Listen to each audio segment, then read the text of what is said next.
today, and now you feel fat today also. You're welcome. And now there's a podcast. Yay! Hey, Hi. how are you? Good. How are you? Thanks for having me. Thanks for coming over, dude. Yes, absolutely. We One of live my favorite we topics. live close to each other, so might Yes, as well. I know. Truly, was it 4-minute walk? Oh, that's amazing. Yeah, Hell yeah, yeah. yeah. So I had to come. Yeah. How to? Amazing. Had to. Cool. How long have you been living in New York? I moved here September 2018. Oh, okay. So it's been a minute. It's like Yeah. almost 6 or 7 years. Yeah. It comes up. It creeps up on you. So quickly. Yeah. And I'm from the Midwest. I'm from Chicago, and all my Chicago friends are like, "When you moving back?" And I'm like, "Never." Yeah. Like, I'm kind of doing something over here. Yeah, totally. Yeah. What did you do the thing where you? I mean, maybe not.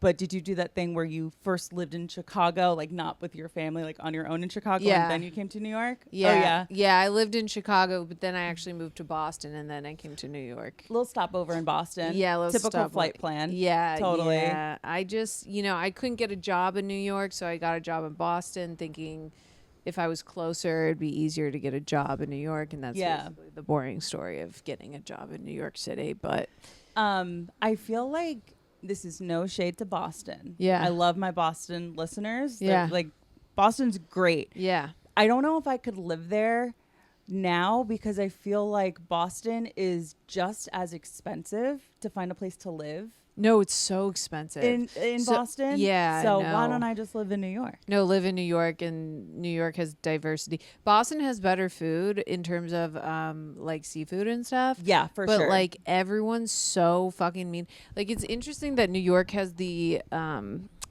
whatever the stereotype of like mean people here, when the meanest people I've ever met respectfully is in Massachusetts, all over Boston. It's Yeah. like it's insane. But I lived with my dad when I lived there, so I was saving money and stuff. Hell And yeah. then I came here and all my money is gone. Yep, that's the way it goes. But at least we get to live in New York. Yeah, I don't mind having negative money. Dude, in Chicago, they have New York prices. Maybe not for rent, but for other stuff. For everything else. You try to get a meal in Chicago. And you're like, whoa. Yeah. Do you know we're in the middle of nowhere? We're in the middle of the country. Sir, you had to fly this sushi like 18 hours. Yes. There's no reason why it should be above $5. Yeah, agreed. Well, Yeah. you got to import it in, so maybe. Okay. Yeah. But it didn't used to be that expensive. Mm-hmm. Now they're kind of just doing it for fun. Ooh, there's the cat. That's an old cat, eh? He is an old cat. He's How old's pretty that cat? grizzled. I got him in August of 2021, and then they said he was 12, which can't be real because that would mean he's like 15.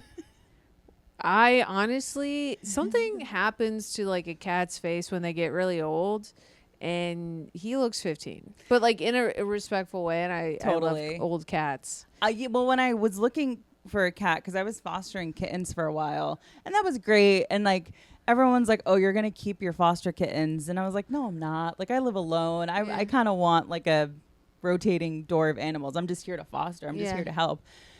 And I had it in my mind where I'm like, if I'm gonna get a cat that's not a foster, it'll be a senior cat because they're so chill, Yeah. Now he's gonna go and use the litter box, which is so offensive. So I apologize. Oh, that's cool. That's a litter I love that box? litter box. Yeah. Normally when I vacuum around it, it looks not so shitty, but yeah, it's a litter box. Isn't that It's cool? so cool. Yeah. I would never guess. Yeah. May got her cat, May Planner, friend of the show, got her Greg before I had Babastis, and I was like obsessed with her cat box. I was like, Yeah. whoa, that thing's Whoa. awesome. Yeah. So, yeah, and he loves it. It's great. And it doesn't smell at all. I really thank you for that I feedback. literally didn't know there was a cat before the cat got here. That is Or a things might look disheveled, but this is just kind of like my brain all over the Yeah, place. yeah. Like I can't. Like my desk is disgusting. I worked from my desk all day today. Like I don't know why I am like a frumpy salesman, in the 80s, but that's just the way it is. But like everything's wiped down. vacuumed. Yeah, you no, know. it's chill. I mean, Washed. I like clutter. My apartment is very cluttered. I like stuff. I like color. I like all this stuff. Yeah. You know. Cohesive has never things being cohesive has never been a strong point of mine. Like I have random things like I don't know. But I feel like at some point you get enough random stuff and it actually starts to make sense because it's all so fucking random. Yeah. That it's like, oh, that's the vibe. It's random. Yeah. Yeah. It's like on Tumblr, it's like, oh, eclectic. Yeah, You know? yeah. So- Tumblr, yeah. But well, thank you. I appreciate that. Yeah. Cool. So you live in New York now. You grew up in the suburbs of Chicago? Suburbs of Chicago, yes. What was that like? The mean streets of Chicago. It was like very normal, it was like Beethoven the movie. Like, you know, like very suburbia. You know, there was like, and also so I live like 30 minutes from Wisconsin. So we would do like the typical like getting drunk in people's basements, Yeah. or like we go to a barn party, like where we just get drunk in a barn, and it was like classic like sneaking out, smoking weed, like being drunk in a ditch. being drunk in a field. ditch, yeah, doing donuts in the snow, Nice, you know, yeah. It's like, yeah, it's very basic, big. Bubble vibes. Like, to be honest, I never felt like I fit into Chicago or just like the people there, which was weird because it's such a basic group, respectfully basic group. Like anyone should be able to fit in there, but like I never felt like I fit in there. Interesting, because that's the Midwest. It's the Midwest, city, right? And yeah, you read either, for me, I wouldn't have guessed Chicago. I probably would have honestly guessed like New England area or just like straight up like East Coast. East Coast. Yeah. Yeah, I think because I'm a bitch, but I like, think that there is a harshness to East Coasters. Yeah. You know, that and I've kind of always been that way, and I've always like the Midwest nice thing has always pissed me off. Yeah. And then I think I'm just very straightforward, and I love just getting to the point. And then I'm not actually mean. I'm just like honest. it reads, I know you're not mean, and I've never gotten the vibe that you're mean, but I know what you mean in that, like, you being straightforward can read as mean. Yeah, 100%. That's like, just like if someone asked, like my friend, like I didn't understand the concept of like lying to your friends so that they feel good until like 4 years ago. You've never had to read Sam Harris's lying. No. You've never struggled with being a lying people pleaser. No. I kind of just you know, I can lie to like people I don't know, but I thought like, oh, my friends, they would want Yeah. truth. Yeah. Like, oh, your hair Like- grows. Like if they asked me. Yeah. Not unprompted. No unsolicited. But then I would tell them the truth and they would get mad. Yeah, for and then sure. everyone's like, Elle's a bitch. And I'm like, you asked. Yeah. And I didn't understand. And then eventually, I think I saw a TikTok and I was like, like the one feedback like my mom and friends always tell me is there's a nice way to say something. Honesty without tact is cruelty. Yeah. I learned that from Kristen Bell's therapist. Yes. That's a great, yes. That's a great sentence. Yeah. Honesty without tact. And I learned that way too late in life. Yeah, that was one of those like phrases, you know, social media is very catchphrasy, like, weaponized incompetence, like it's all buzzwords, but that was one that like the moment I heard it, it like stuck in there. Yes. Not because I was the one that was the offender, I was the victim of people's, Yeah. you know, because I'm a sensitive little bitch, but Same here. You're sensitive? Very sensitive. Yeah, like Very. in what way? I mean, you know, I feel things really deeply, and I feel like I can really, like, I feel very intuitive, like I can read energies, and, you know, if someone is mean to me, or if someone says something mean that isn't funny, it hurts my feelings. True that. And if you, like, my little sister, she's a Gen Z, and she's been on this kick where she just like walks in a room and is like, "What's up, bitch?" And I'm like, "Excuse me?" why did you call me that? Yeah, don't That- talk to your mother like that. Yeah, I get I'm like, that was mean. Don't call me a bitch for no. It's like, it's different than like you're joking around and you're like, oh my God, you're such a bitch. That's funny. Totally. But like, I'm very sensitive. Yeah. I am very sensitive that way. How are you sensitive? I feel things very deeply. Like Yeah. what you've described. Yeah. Like I unfortunately the term empath is like if you can't call yourself that.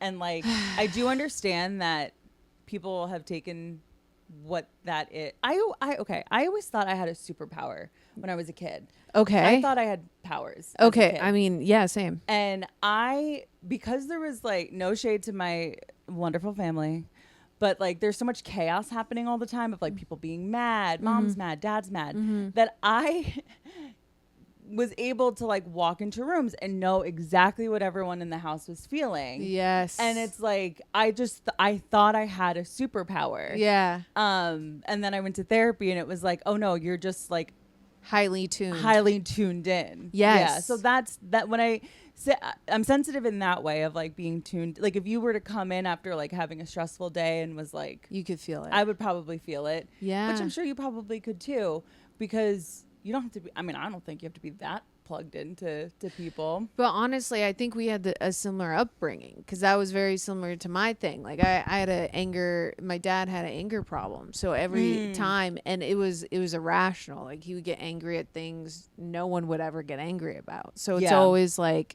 did I just do something? What's the problem? Is he mad? Is he okay? What the fuck did I just, it's very so like much anxiety. a lot of much anxiety. And like I remember being in my 20s and knowing I had anxiety, because I feel like by the time you're in your 20s, like when you're a girl at least, you know what that is. Men for some reason can't get that. But and then I realized that, I didn't feel weird as a kid. I had anxiety. Yeah. But it's so weird to think of a kid with anxiety. Yeah. But, when your dad, for example, let's say, is flying off the handles, as a kid, at least what I was doing was trying to figure out, how can I make that never happen again? 100%. Such a fruitless effort. 100%. Oh my God. I was thinking about this one time, like, especially, and I thought I got it so right. My dad asked me we were at like my brother's baseball game and he asked me to get a water for him, and they were out of water bottles. And I'm like, I don't know, I'm like 11 and I'm like, oh, what would my dad want instead of a water bottle? He probably loved cotton candy. Duh. Like that would make my dad so happy. Yeah. And so I got the cotton candy and he freaked out. You signed your death certificate. 100%. Like I literally thought I was gonna die. He was like, you wouldn't even think to get a cup of water? I'm like, I didn't know they have cups of water. Yeah. Where's that? Yeah. You no don't one clued me in. No one clued you. You asked for water and you didn't have a backup, and I thought this would make you happy. And it's like, I'm 11. I'm 11. yeah. That's the other thing. Like there was no. I think, my dad never took into account our ages. Never. No. How many siblings do you have? I have an older brother, younger sister. Middle child. Hell yeah. Yeah. Represent. Wow. I have an older brother, younger brother. Oh, wow. How Nice. far apart are the ages? I always ask people this on the show. Yeah, my brother's a year older. My sister is 6 years younger. What is with our parents doing that? My older brother's 2 years older than me. My younger brother's 6 years younger than me. I have a theory that they try to fix the marriage with another kid. So, okay, I agree, because when I feel like marriages are not going to work out with people our age now, they're married for a year or two, they have a kid. Well, they're married for a year or two, things are rocky, let's have a kid. Things are cool, things get rocky again, let's have another kid. 5 years later, let's get a divorce. Yeah. So at the point where our parents could have gotten a divorce, it was like, let's have another kid. Yeah, let's just see what's Not up. that, I think the only one of us that was like truly planned was my older brother. The rest of us were just like, yeah, it's, we're busy. surprises. Yeah. Yeah. And then you just have, are you close with your siblings? now that we're older, for sure. Yeah. Yeah. Like there's a group text and Oh, we all that's have cool. a common enemy, which is our parents. That's perfect. You know, you have to. Nothing brings people together like a common 100%. adversary. You know, 100%. But individually, with my parents, I'm fine. Yeah. You know. Are they divorced? No, my parents are together. Are yours? Mine just got divorced. Really? When? Yeah, like I think 2 years ago. Or like last summer, I think. Officially, they've been separated for like a long time. Oh, okay. But like, they should have gotten divorced. I think the second I gained consciousness, like totally. that, I just remember them as the worst couple of all time. Yeah, same. And I have no memories of like, yeah, they should stay together. Not one memory. I'm always like, he's pissed. My mom's stressed. You know, Yeah. This is horrible. And then, which was so crazy after. And I don't blame my mom or anything because they didn't have TikTok. They didn't have all these psychiatrists Totally like agree. content telling you this is a big red flag. Yeah. If he does this, get out. If she does, if your mother-in-law. But I guess like even before they got married, like my dad's mom like asked my mom to leave him because like he'll never leave her. And apparently like my aunts told her like this is a really bad relationship, like blah blah blah. Saw it from a mile away, and I'm like, then just add 30 years of marriage. Yeah, no, literally 30 years. Girl. And my mom's like, I think I made a mistake. I'm like, respectfully, I told my mom to get a divorce like when I was really young, like almost every day. So yeah, and the fact that they did get a divorce is actually kind of evolved.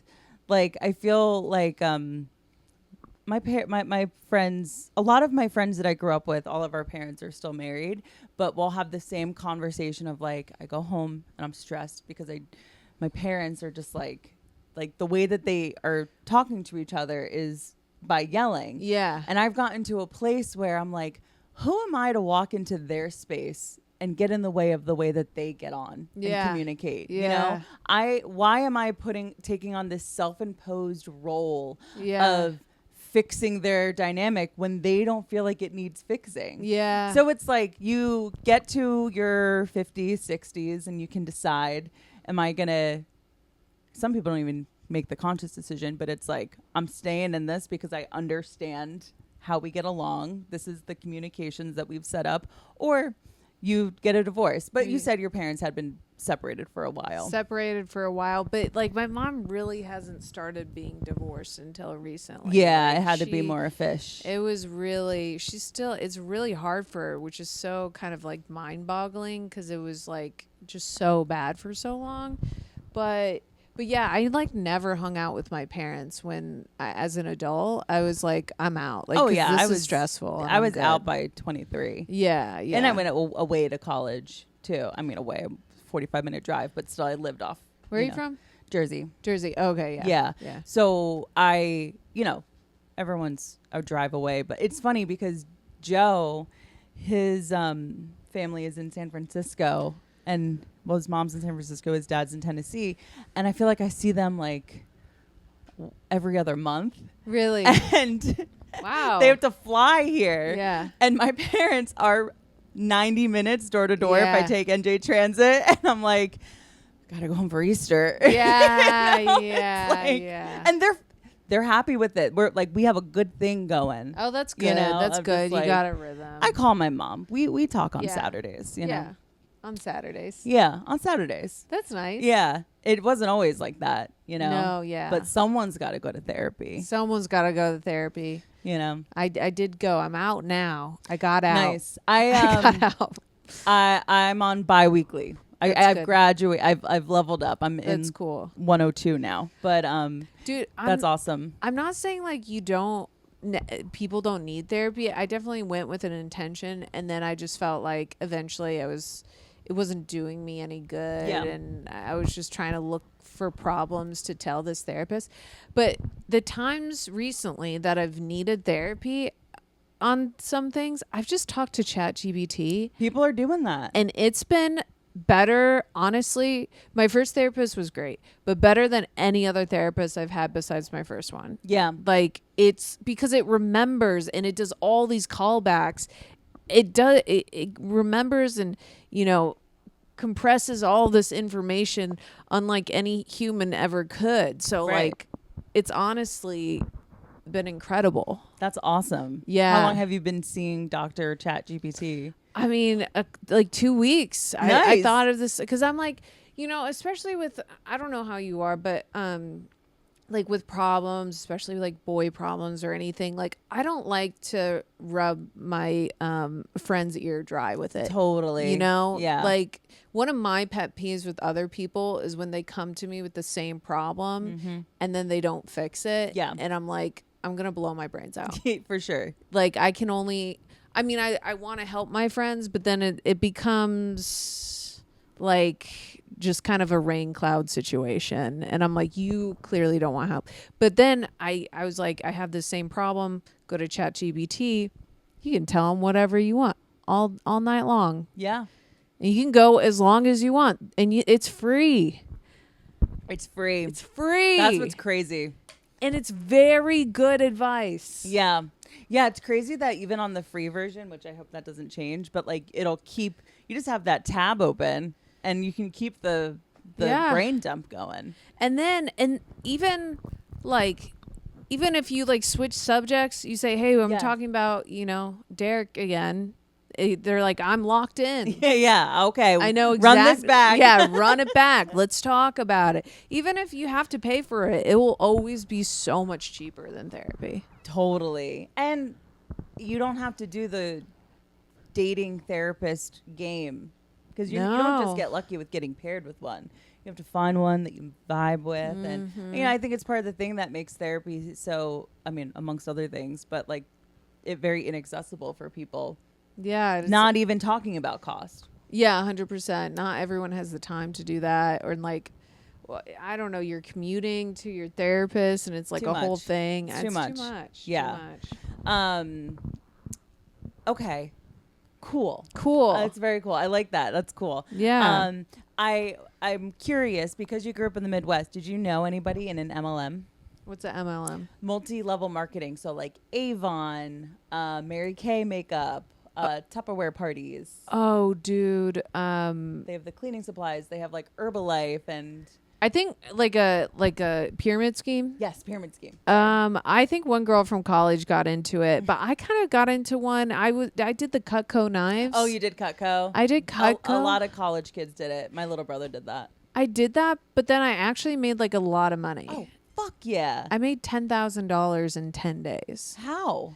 Just by like selling these fucking knives. They're good knives. Good knives. That's the thing. Yeah. And so like even if it is a scam, it's like these not, I mean, my parents, when I go to my parents' house, it's still like they're fantastic knives. So funny. My parents also have Cutco knives. Yeah. And it's like the way that they sell them, I guess, is pyramid scheming. Did they do the thing where with the piece of leather and you cut through the leather? And the penny and a rope. Yeah. And I did the whole thing. And did you sell to your family or did you like? at first it was family, friends, and then my friends' parents, and then they recommended me, and then I just kept on it. And I was honestly like a greasy salesman for like 10 days because I wanted to pay for a nose job. Oh, hell yeah. Did you get one? Yeah. Oh, sick. Absolutely. Nice. Yeah. And I was able to pay for it. So You hustled. I hustled. And yeah. then once you got the new nose, you dropped Cutco. Yeah. And then they were like begging me to come back because they're like, we've never seen anyone sell like this before. I'm like, yeah, well, I got my nose job. Yeah, you've so. never seen someone so motivated. Yeah. Like, that's funny. Yeah, I always wondered. I mean, I guess I don't know enough about it, but I always wondered why Cutco and even some other products like Mary Kay makeup, I think is good makeup. But I think my friend used to use that a lot. yeah, I had Mary Kay makeup because I tried selling it. Yeah. But I was in college. I wanted to get Who drunk. cares? I couldn't care. And the Cutco knives are good. So I don't know why they would do the pyramid scheme thing of like sell knives and also get people to join your downline. Yeah. Because yeah. that's when it becomes like it just goes is a vacuum going to the top because eventually you're going to run out of people. But it's a very Midwest thing. It is a to, Midwest to thing. be in MLM. I know. Because I think a lot of moms are housewives, stay-at-home moms, and so it's like a side gig for them, so they don't have to like go out and for sure. go to an office. They can be a mom, and especially in the burbs in the middle of For nowhere. sure, yeah. It's a perfect middle of nowhere job. totally, Yeah. totally. But you're gonna run out of people, so that's so. Why did you want to get a nose job? Oh, because my nose was horrible. Yeah, I mean, is it a family nose? Respect to my old nose, but yeah, it definitely is. I'm Italian, and it came from my Italian side, my dad's family. It's very Roman. And, I do wonder what I would look like if I had it today, but it was one of those things where it was the first. So your nose is the first thing to grow on your face, and then it never stops growing. And like, it was so big. So as a kid, people call me big nose. It's a whole thing.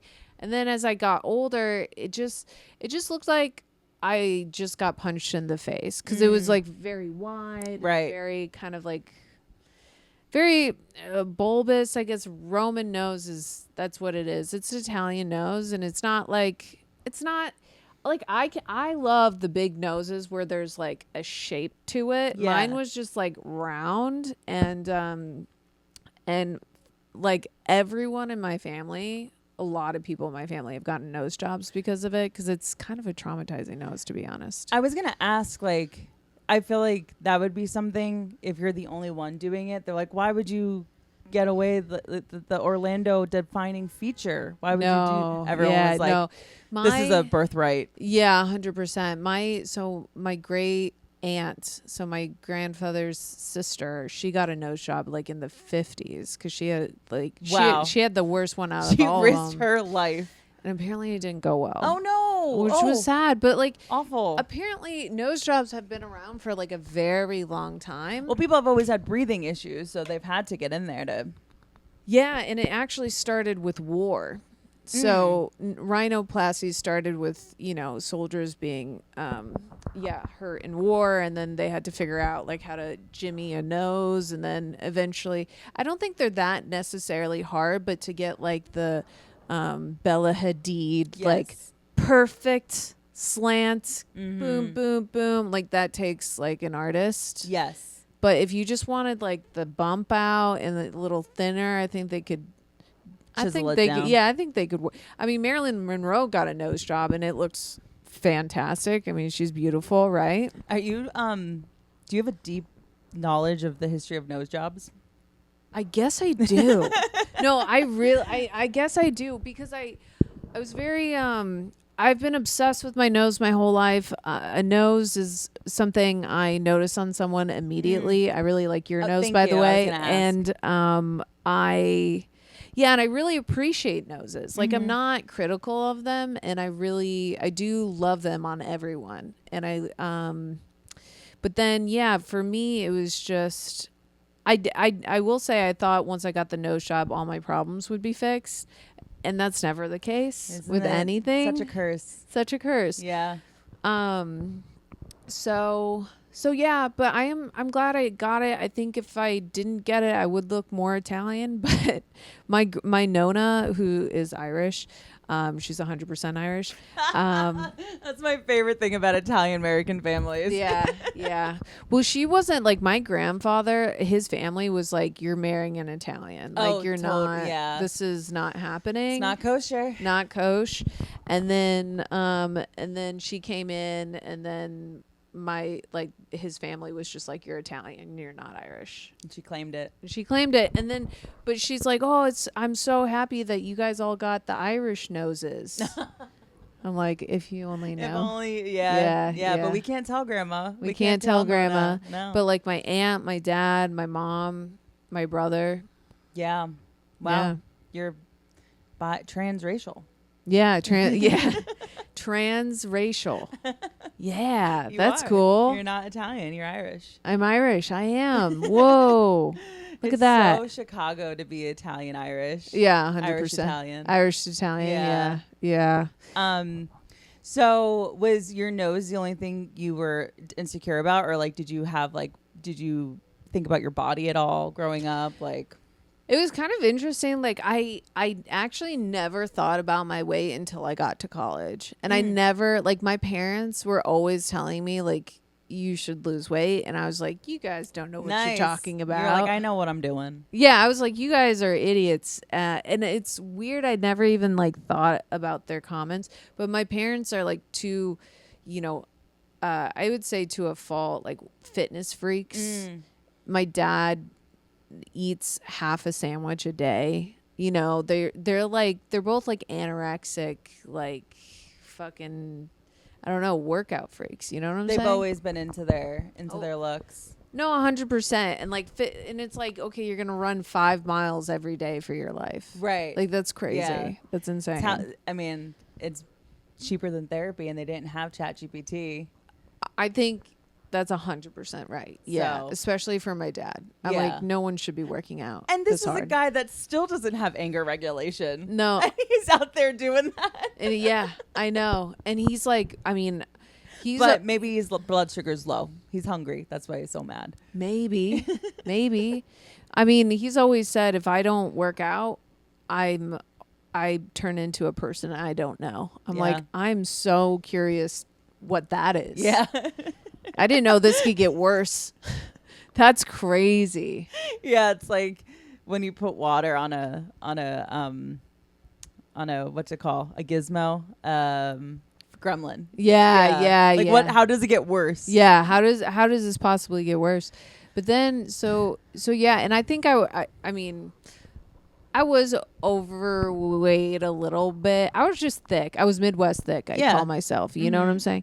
And I was eating bread bowls all the time. Hell yeah. A lot of bread, and I was like, yeah, weight doesn't exist. You were like living near Wisconsin, which is just like cheese and bread. cheese and bread and underage drinking. Yeah. It was fine. And then I go to college and everyone is a supermodel. Yeah. And I'm like, oh, maybe I'm like way too big. Yeah. Did you go far for college? I went to Indiana University. Okay, so out of state. Out of state, yeah. It's always a weird time because you're 18 years old. Yeah. You are now living in a place that's outside of your house, which was chaos. Yeah. And it's like you don't have parents that are watching what they're eating, and now it's like, here's a meal plan. Yeah. You know, 100%. that's really where the freshman 15 comes from. So did you not get affected by the freshman 15? You like immediately were just like, everyone's I actually like skinny. lost weight because I was like working out all the time because I just, especially there was a gym there and I saw like how other people were there's a lot of hot girls at Indiana and there's a lot of hot girls doing hot girl things, which is like I work out every day. I don't eat. I fucking party. I look hot. I go to Urban Outfitters. And I was just like, okay, I'll just do that. Right. You know, and then there was Pretty good life. Pretty good life. And then, you know, there was all these hot guys there too. So that was a motivator too. And I was like, I want to get skinny so guys like me. And and like you said, you were Midwest thick. So like you're probably, but I mean, in the mid 2000s, 2010s, that was still fat. People always talk about the early aughts in the 90s as being bad with diet culture.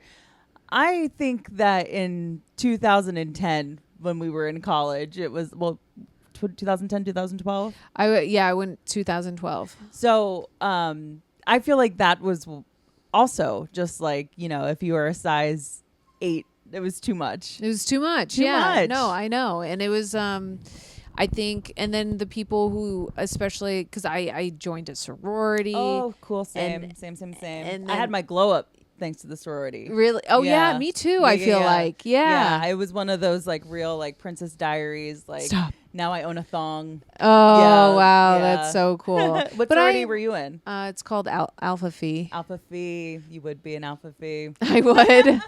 They were the hot girls. Not that there wasn't an Alpha Phi on my campus, but like I feel like nationally, it's like the hottest girls. Man, I really wanted to get in because I was like, I just want to be. No, I wasn't necessarily a loser in high school. I just misunderstood, like you said. Misunderstood. I was kind of the butt of everyone's joke. I was like, everyone's like, oh, Elle's dumb, and nobody kind of respects me, which is fine. And then I go to college. I'm like, I want to be someone that people don't fuck with, and I want to be hot, and I want to take drugs, and I want to drink alcohol. And so I was like, this looks like the coolest sorority. And they're also retarded. So I just go in and I immediately just talk about drugs and partying, and they're like, she's cool. Yeah, for sure. Yeah. And then I just got in. Nice. Yeah. So, which also means nothing, but it was the girlhood of it is special in the way that you learn a lot of things, like thongs. Yeah, thongs, dyeing your hair blonde. Yeah. Like, and also, I feel like for me with the sorority, it's like I wasn't a loser in high school, like what you mentioned. I didn't have a ton of friends, but like the friends that I have from high school now are like my homies. Yeah. But I didn't really have a lot of ancillary acquaintances. Yeah.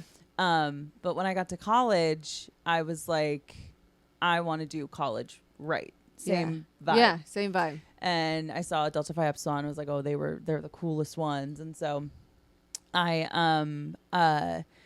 what I learned in the sorority, and it's so dumb now, but like it was the first time of like being confronted with like, oh, people will like hook up with other people's boyfriends, and like, people will be just kind of shitty to you and like not invite you to things. When I feel like I learned there was so much girlhood in the good and the bad ways that I'm glad I learned in college. Yeah. No, 100%. And sometimes I get like, or not anymore, but I used to get like kick myself because I always knew I wanted to do stand up, but I was just too afraid to like do it and start it and everything. But then thinking about who I was in college and during those years, I'm like, I'm so happy comedians never saw me like that. 100%. It was like dark times. And I was never, and I also think, I don't know if it's true, but like the households that we grew up in, like we didn't have a chance to mature. Yeah. In a way where we're like, oh, I know what I want to be. I never had the confidence to like think about my life in that way. Yeah.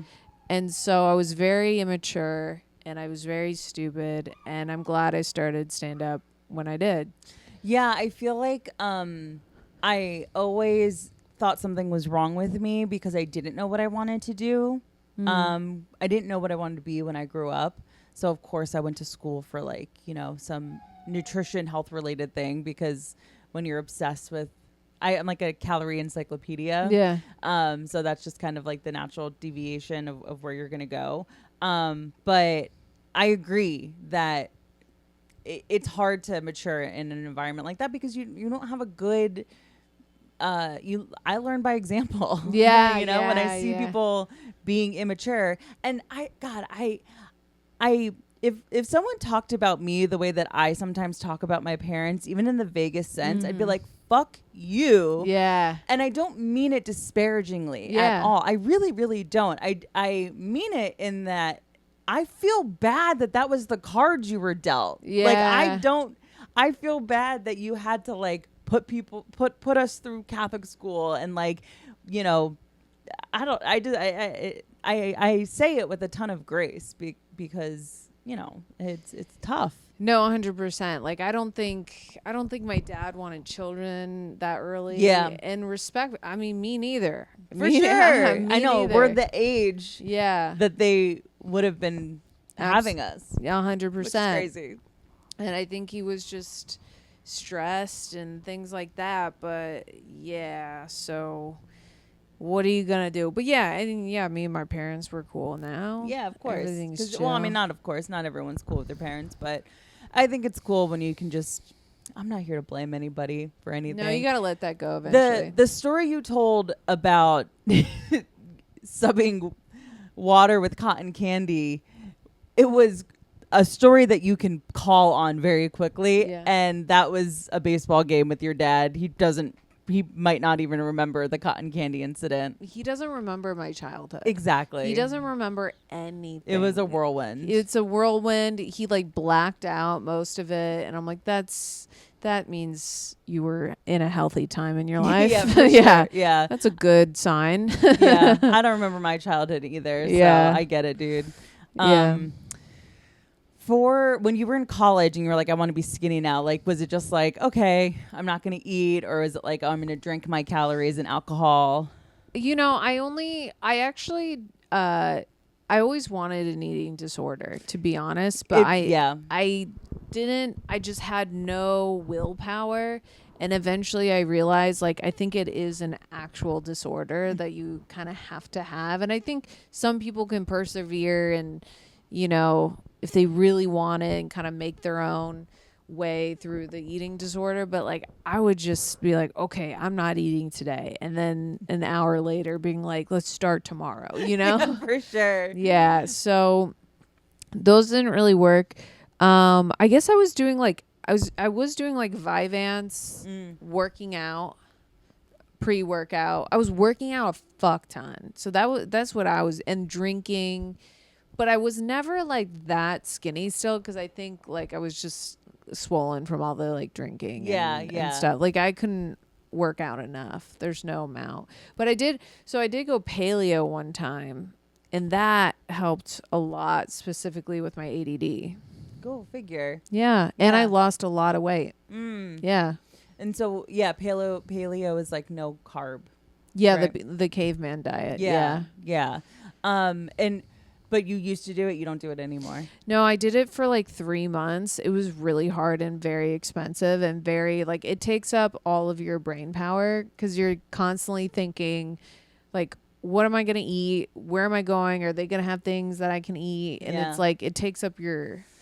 Yeah, that's what's tough about diets in general. And like, it's great to hear that you know, had the positive effects of losing weight and it helping with your ADD. I mean, that especially is like so cool, but you can only do it for 3 months, and 3 months is even a long time. No, it was a long time, and mainly because I was home during the summer. So I wasn't even doing, like, I was just telling my mom, buy this, this, and this. Yeah, you weren't even putting in the grunt work. 100%. So I was doing that, and then and that's the thing. I've tried every diet, and I've tried it for like 2 weeks or something. I went vegan for 3 months or 6 months. I actually went vegan. That was the long diet, but I gained weight, and then did you go vegan for like a guy, or because you wanted to lose weight? Or honestly, you felt bad? I did it because I saw a documentary that said if you go vegan, you'll be able to do like athletic things easier. Like your body will just run better. And I was supposed to run a marathon or a half marathon, and then another marathon the day after, and I didn't train for it. And I was like, oh, I'll just go vegan. and I did it, and I ran it. It was totally fine. So damn, you didn't regret running a marathon without training? No, I honestly didn't like train, but at the time I was working out a ton, you just but I weren't wasn't running. I just wasn't running. Yeah. So what's your relationship like with working out now? I'm the healthiest I've ever been in like all areas of my life now. That's awesome. What happened?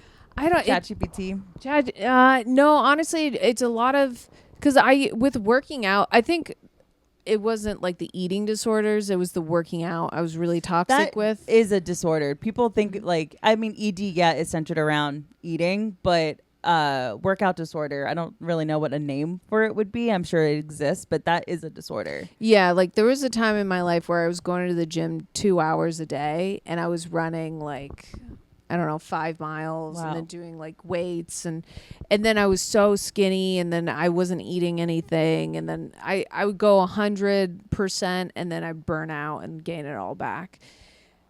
And that happened so many times that I was like, girl, you gotta, it's better to do the minimum consistently than it is to do the maximum. Yes. For 2 weeks, for even like 3 months. Totally. Because it will actually, I think you'll lose weight in the long run, and you'll keep it off. That's how people get stuck in the diet culture cycle, because they try to do something hard. Like diet starts tomorrow. Like I'm going to be perfect. And they try to be perfect for so long, and then the burnout happens. Yeah. And it's like, well, I fucked it up, so I'm throwing it out the window. Yeah. What you said about doing something smaller, better, gets you further along the way. Yeah. Where it's like not like this. You don't want to look at it as I'm gonna do this for a certain amount of time. It's like I just want to work this into my life so that it's always there for me. Yeah, and it's such a better relationship, and it does. At first it was really hard to get used to because I was like, I'm just wasting time. I'm not really doing anything. I'm only at the gym for like 30 minutes. I should be here for hours and hours. But then when you just like force yourself to be okay with showing up and saying, hey, that was the win today, is just going to the gym. Yeah, for sure. That's the win. It's not, sweating until you can't breathe. And I think especially with stand up, I can't run that. I can't do too much cardio or else I can't last all night. Totally. Yeah. You have to think about other areas. That's what's cool about caring about something outside of the way that you look. Because you need to make sure you allocate energy for it. No, 100%. So it's like a little bit of that. And then like with diet, I just found that like I intentionally make it a point to eat something every day that like is really healthy for me and feeds me. And I do my supplements and I do my green juice and I do that. But like if I want to eat a fucking donut, I'm going to eat a donut. Yeah. That's you've mastered intuitive eating. Yeah.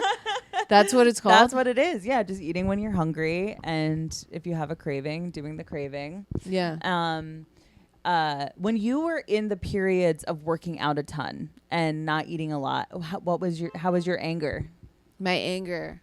Oh, really bad. I fully used to have an anger problem, and that was definitely from like, dad trauma and then not dealing with it. And but yeah, I was really angry. Yeah, because you were like acting like your dad. You were working out all the time, not eating. Yeah. And being angry. No, 100%. I didn't even realize that. Yeah, I was. And had a short fuse. But I also I had this thing in college where I wanted people to be afraid of me because I wanted respect. And I thought that would make me happy.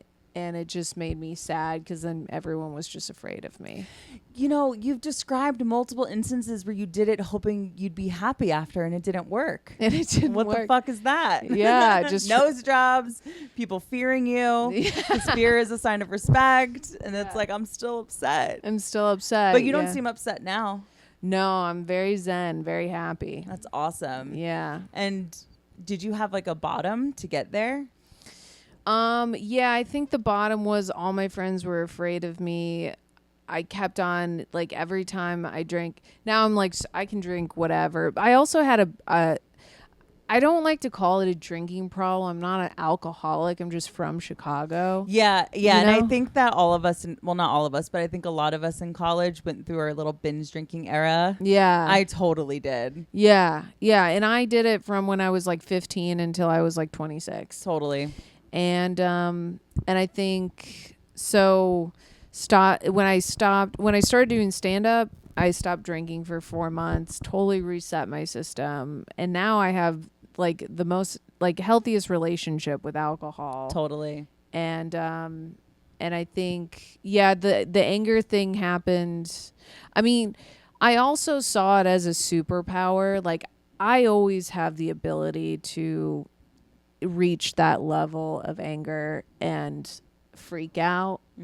Right now I could do it. Right. And I could ruin everything. But instead of doing that, I've found power in silence. And it actually hurts people more. And this is not healthy, but it hurts people more when you don't respond. Totally. And I will say I am petty. And I want to get you. And the way to get people is to not respond. Do you date men with anxious attachments? Because that is how you hurt an anxious attachment person. Really? By not responding. Oh. They're like, why aren't they responding to me? That's good to know. Oh, God. That's good to know. I know. Yeah. I just, I think it, honestly, the not responding thing. I've had this. There was just kind of like a shift where I just learned anger is not. It's not healthy. It's not cool. You don't need it. And yeah, sometimes I'll freak out if a car tries to hit me in the street, and I'll be like, "What the fuck are you doing?" You know.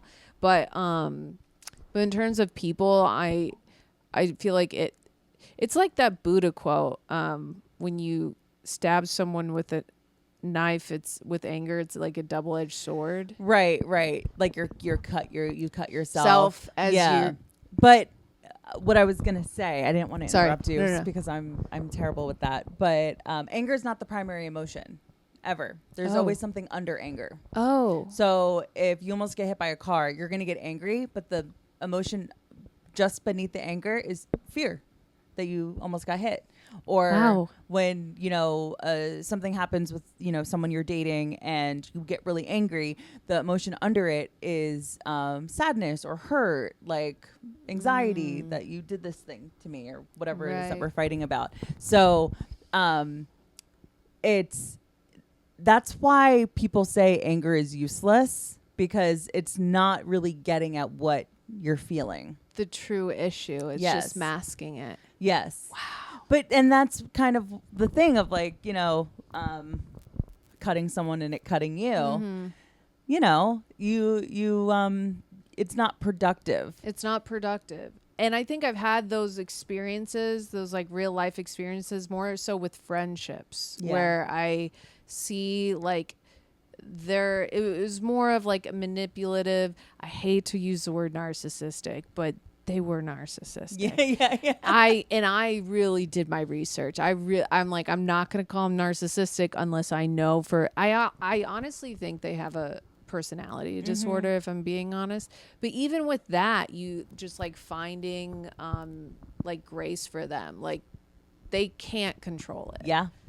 So there's no and don't feed the fire. Anger feeds the fire. Totally. Yeah. You get stuck in a loop. You get stuck in a loop and it disrupts your peace. There's nothing better than peace. Yeah. Oh my God, I know. Yeah. And it's hard to achieve anyways. So all you can do is focus on your own peace. You can't worry about anybody else's. Yeah. And you have to just focus on your own peace and making sure everyone you surround yourself with is giving you peace. Yes. Yes. You don't give me peace, I don't see you. Totally. Yeah. So you have to be good at boundaries. I'm actually like, I think originally I was really bad, and I'm getting better. It's always a relief to hear that someone that is getting better with boundaries is hanging out with you, because it's like, oh, I wasn't a part of the boundary set. Yeah. No, 100%. Well, it's honestly like more so with men, like with friendships. I'm very strong and confident, and like the second I feel something's weird, I'm kind of gone, and I trust my instincts. And then it's really with dating and relationships where I'm like, oh, I'll give them the benefit of the doubt. You probably didn't mean it like this. You probably meant to call, and blah blah blah. Yeah. And so that's kind of what I'm getting better with, but I did struggle for a long time. Well, I was gonna ask, are these men affecting your Zen? Not anymore. Good. Oh, Not hell anymore. yeah. I'm telling you. Talk about being in your power. I am in my power, dude. I'm happy. I'm gaining it all back. I'm seeing things for what they are. It's fantastic. That's awesome. Yeah. Yeah. How do you feel? It's a work in progress. Yeah. We're getting there. Working progress for sure. We're not done. No, the work's not done. I don't know. I feel like truly, since I've started exercising regularly, like a lot of pieces in my life have fallen into place that were really awry. Like I the kids call them crash outs, but the anger was just, if I got frustrated at work, if I, because I still have to have a day job. And so it's like, if I was really overwhelmed with anything, poor Joe, taking it out on him. Yeah. And luckily he's very understanding, but like, I'm getting mad, I'm getting angry, but like really what I'm feeling is overwhelm. And so, I don't know what happened. I just was like, let me try this fucking bar studio in my neighborhood. And ever since I started doing that, I'm like, I still get stressed, but my I don't get angry anymore. There's just tears that fall from my eyes, but I'm not crying. Oh, I love that. But like water has to escape my eyeballs, Dude, but I'm not crying. I totally understand that. Do you ever come across on TikTok people, I feel like this is mostly women, when they record themselves having a conversation on like Zoom with like a boss or something, and they're like kind of laying it out like, well, I've led up this team, blah, blah, blah, blah, blah, and you've been poorly managing us. And like they have the ability to just kind of like tell their boss that they suck with while being very professional. Mm-hmm. Are you familiar with those videos? I know. I've seen something oddly specific. No. I've seen a couple of them. I've also seen the joke versions of them. Yes. Yes. My thing with that is, how did you do that without crying? I know. Can you teach me? Oh my God. And still to this day, I can, I've come so far in so many, like, I guess, physiological or psychological, like, aspects of my brain, personality, blah, blah, blah. But if I get frustrated, like truly frustrated, I have to cry. Yeah, we're sensitive. We're sensitive, especially in a business. Oh my God. Especially in a business setting. I physically cannot subscribe to there is no crying at work. Like I've heard women say that, women I respect very deeply, that say like, no, do not cry at work. It's physically impossible for me. It's impossible. I cried to my boss like earlier this week, like, because I just was overwhelmed. But you know what? I got results. That's what I'm saying. And you do get results. Like, people really like get in line real quick when you start crying. And that's when it can become manipulative, which I've gotten past. Like when I was younger, oh man, did I weaponize those tears? I always, because it was a matter of survival. You know. But now as an adult, where I'm not doing that. It's just, I'm overwhelmed. You gave me a project that I don't know where the fuck to start. I started out this job 4 months ago. What do you want from me? And I didn't say it like that, but that's how I was feeling. And I was just, crying that I'm overwhelmed. And now there's a workflow. So I don't know what you want, it just worked out, So, I think, like we said, it's always a work in progress. But I think my biggest thing is just not comparing myself to other people. Mm-hmm. I think that's really hard to not do, especially with Instagram. It's just so hard. Yeah, dude, that's why I turn my phone off. Yeah, I know. I've been turning my phone off, and it's been really changing my life. Are you being like a phone detox? You know how you were saying you can feel like energy and things? I'm not even doing a phone detox. I'm saying if I'm not using my phone, it's off. Nice. And I'm telling you, you can feel when your phone is off. Once you start doing this, you can feel when your phone is on. When you turn your phone off, anxiety lowers immediately. Maybe that's why my phone is always on Do Not Disturb. Yeah, maybe. But maybe it needs to be off. For me, it's different if it's off and on. That, because I used to just think, oh, it's just the app, so I'll get an app blocker. Yeah, no. And it still affects me. And when it's off, I feel like free. Nice. That's amazing. And oh my God, I've been so much more creative. I have so much more thoughts, so many more ideas. And the 5G. The 5G is it's got to be real. Sorry, I do dip into conspiracy theory. I do too.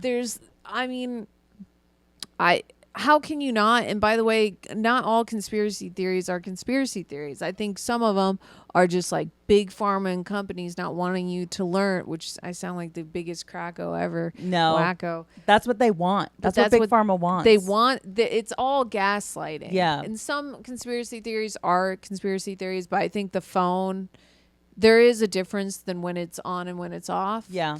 Also, when you sleep with your phone off, you sleep better. Damn. And that's a proven fact for me. Okay, so I have to stop with work mode. I have to stop, I put my phone in work mode, which I can't get any notifications aside from people that I allow through. And when I sleep, I put my phone on sleep mode, but off.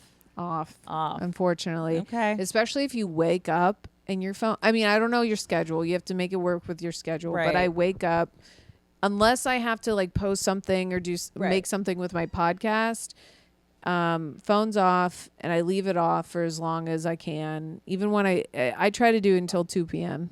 Whoa, that's great. And then when you open your phone, you're like, I feel good. Plus, there's my iMessage is on my Mac, so Yeah, you can cheat a little bit. Yeah. You know, there's, you got to give yourself grace. And again, it's not 100%. You're just, yeah. It's funny that you've brought that up because literally this morning, I on Thursdays I wake up really early in the morning because I want to do this bar class before work, and so I was up this morning. I didn't want to be up. Waking up is the hardest fucking thing, and I'm not a morning person. And I am going about my morning, half asleep, getting my shit together to walk out the door, and I'm scrolling TikTok as I'm doing it, like phone in hand. Not really watching, but like I'm listening to TikTok while at 6 o'clock in the morning while I'm getting my life together. And as I walked out the door and I'm walking to class and I was like, I need to figure that out. Like that's too, why can't I just have like silence in the morning? Well, I think it depends on what you care about. And I think that's when it changed for me. And I'm not saying you don't care about this, but it's like realizing what you care about. Yeah. And like, I care about my thoughts, and I care about being creative and making original like material for stand up. And I know that when I look at my phone, it's draining me of all my thoughts. Yeah. And it's giving you the effect that it's doing the opposite, because you're like, oh, you're learning all this stuff. And some of it, not all of it's bad. Like, I've learned so much from social media and very valuable things, but on a day-to-day, like, I want to be efficient in my own brain. I want to have my own thoughts. I want to have my own ideas, and I can't do that when I'm looking at the phone. Totally. Yes, I used to be somebody that like I couldn't leave the house unless I had earbuds in with some form of content, whether it was music or a podcast or something going into my brain. And so I would go on these walks with listening to other people's thoughts and opinions. And I kind of was thinking, I was realizing that the only time I'm writing jokes is when I'm in the shower because I don't have anything playing. Yeah. And I was like, so many comics say that. Oh my God.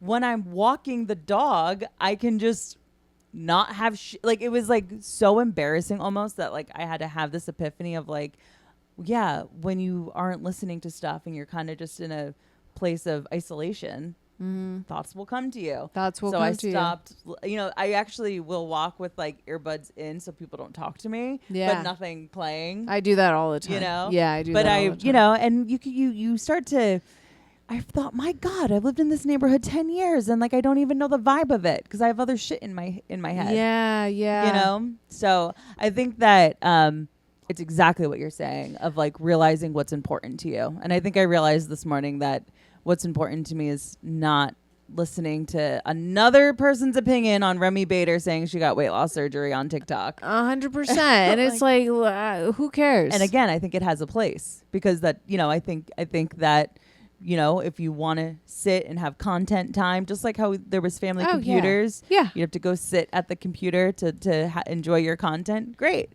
That's when I want to enjoy people's opinions on Remy Bader, but not 6 o'clock in the morning. No, not 6 o'clock in the morning. You got to give yourself time to get your own perspective on life. Yeah. And you know what I find is because I do have a day job where it's, an email job, it's a computer job when I'm not talking to clients.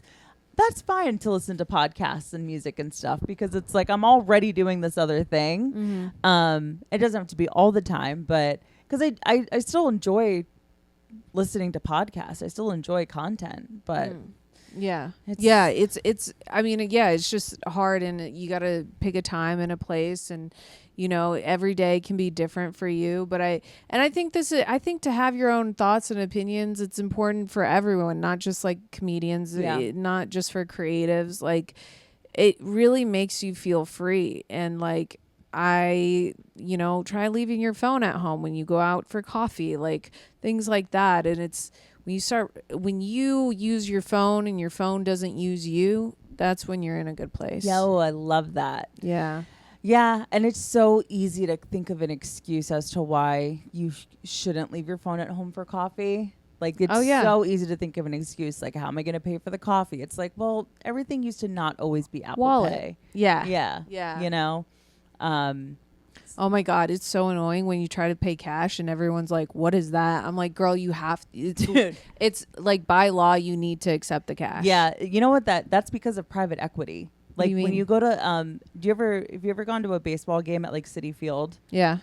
Everything is cashless. Everything is Citibank, like, use credit card. And that is because private, oh God, I wish I was more well versed to explain this better, but there are podcasts where you can learn this. Private equity will come in and like revamp, like it's in football now, it's in the NFL, and they'll make a stadium like all cashless.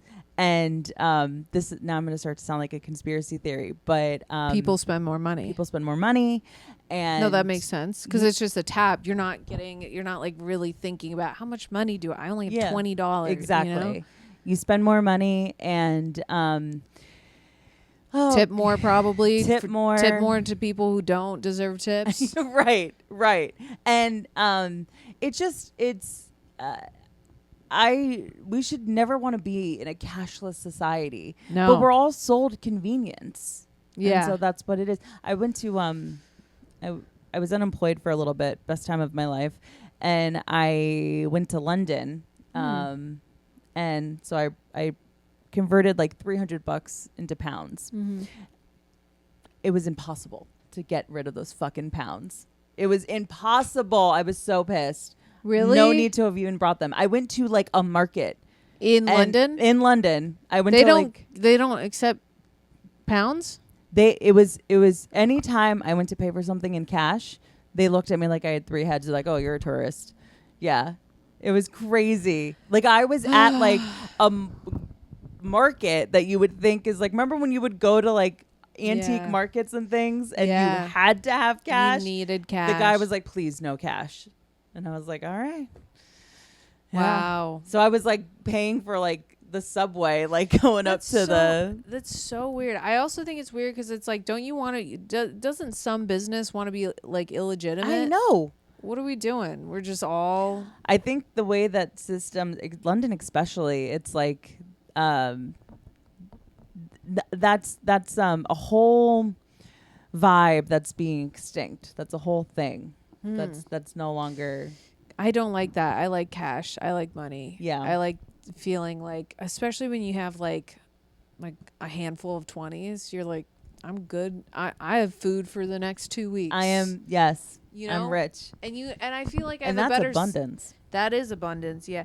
And I feel like I have a better grasp on how much money I have. Like if I'm just looking at a number, I'm like, bing, bing, bing, bing. Yeah. Tap, tap, tap, tap, Tap, tap, tap, tap, tap, tap. Online shop. Oh my God. Oh, my phone's over there. But like the shopping online, pay with Apple Pay, fucking TikTok shop. TikTok shop. No, yeah. Oh my God. No, I had to stop TikTok shop. I did get a few things that were helpful, but I'm like, I need to stop. I just need to stop. And I think that there are safeguards you can put in place of like, put it in the cart and then you legitimately have to wait a week. And if you can't wait a week for it, then you have to go to the grocery store to buy it. Yeah. You know? Yeah, 100%. Yeah, I do things like that, or like, I mean, recently I've just said no more shopping because I had a really bad spree. Oh, really? What happened? I think, as I'm on my health journey, things just happen. That was Amazon, by the way. Cool. that fucking ding. She's listening in. Yeah. She's like, this sounds good.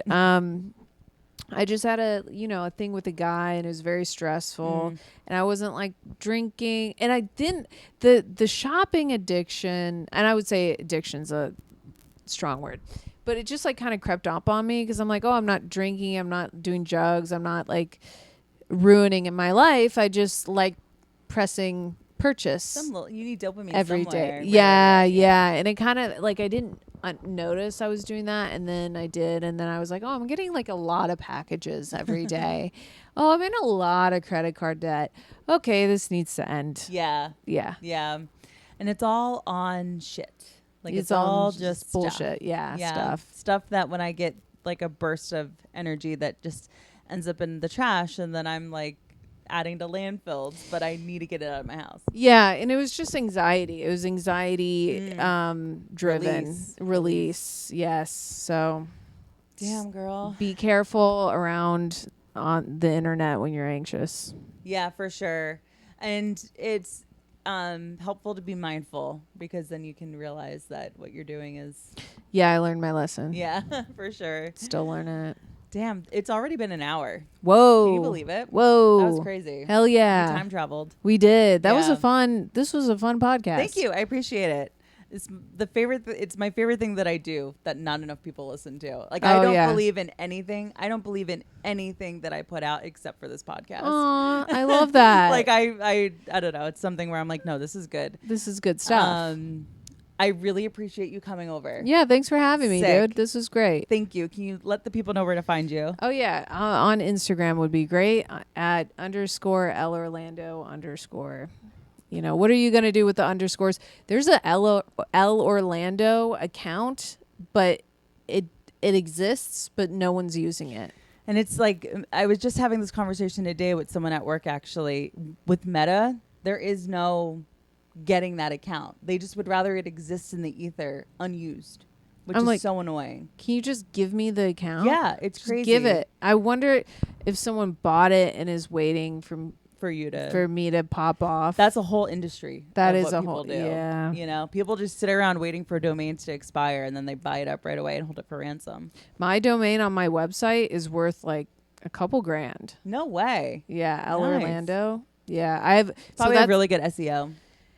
It probably does, and but that's actually my work. I used to be like a web designer. That's my web designer website. It's not Nice. even my comedies. Elle Orlando Comedy at not at just .com. God, I'm so brain fried. But yeah, thanks for having me on. Yeah, thanks for coming on. Okay, guys, anywhere to find Elle will be in the description of the show. Until next week, I'll talk to you. Bye.